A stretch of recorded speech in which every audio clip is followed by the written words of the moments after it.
Ang kagalakan ng pagbabahagi. Sa isang maaraw na bayan kung saan ang mga puno ay kumakaway at ang simoy ng hangin sa dagat ay masigla, nakatira ang magkakaibigang sina Aslan, isang leon, Kira, isang elepante, at Miffy, isang kuneho. Sila'y kilala sa buong bayan sa kanilang mga makukulay na pakikipagsapalaran at pagmamahal sa prutas na mangga.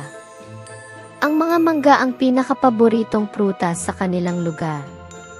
May isang puno ng mangga na nagbibigay ng pinakamatamis at pinakamasarap na mga mangga sa buong bayan.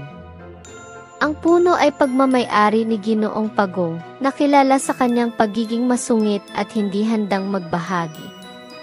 Taon-taon, siya lamang ang pumipitas ng mga mangga at iniimbak ang mga ito sa kanyang maliit na kubo, at hindi siya namimigay ng kahit isang peraso. Ang mga hayop sa bayan ay palaging iginagalang ang kanyang mga hangganan, ngunit sa taong ito, tila may kakaiba.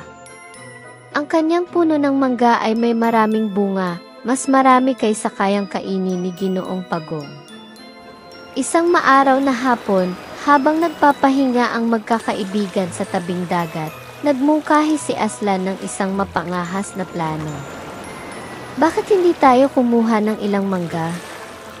Hindi naman kayang kainin lahat ni Ginoong Pagong, anya, habang naglalaway sa pag-iisip ng matamis na prutas. Si Kira, na laging makatuwiran, ay nag-aalinlangan. Pero paano kung mahuli tayo ni Ginoong Pagong? Ayaw naman natin siyang galitin. Si Miffy, na laging positibo, ay tuwang-tuwa habang kumikilos ang kanyang mga tenga. Bilisan natin at mag-ingat tayo. At baka pwede nating ibahagi ang ibang mga mangga sa iba pang mga hayop sa bayan. Kaya't sa ilalim ng takip silim, sinimula ng tatlo ang kanilang plano sa pagkuha ng mangga. Ginamit ni Aslan ang kanyang lakas para kalugin ang puno, si Kira ang sumalo sa mga bumabagsak na mangga, at si Miffy naman ang nagbabantay mula sa likod ng mga damo. Isa itong perpektong plano. Ngunit bago pa sila makaalis dala ang basket ng mga mangga, narinig nila ang isang boses na nagpatigil sa kanilang mga puso. Ano ang ginagawa ninyo? Nakatingin sa kanila si Ginoong Pagong mula sa pintuan ng kanyang kubo. Dahil nahuli sila sa akto, nagsimulang magpaliwanag ang magkakaibigan, ngunit bago pa sila matapos, lumambot ang ekspresyon ni Ginoong Pagong. Nais ko nga sanang humingi ng tulong, sabi niya, na ikinagulat nilang lahat. Hindi ko kayang pitasin lahat ng mangga mag-isa, at ayaw kong masayang ang mga ito. Nakaramdam sila ng hiya dahil sa kanilang lihim na plano. Inalok ni na Aslan, Kira, at Miffy na tulungan si Ginoong Pagong na pitasin ang natitirang mga mangga. Habang sila ay nagtutulungan, nalaman nila na ang pagiging masungit ni Ginoong Pagong ay dahil sa kalungkutan. Dahil sa kanyang mabagal na kilos at katandaan, nahihirapan siyang makisalamuha sa mga mas batang hayop. Paglubog ng araw, nagtipon-tipon sila sa paligid ng isang bonfire.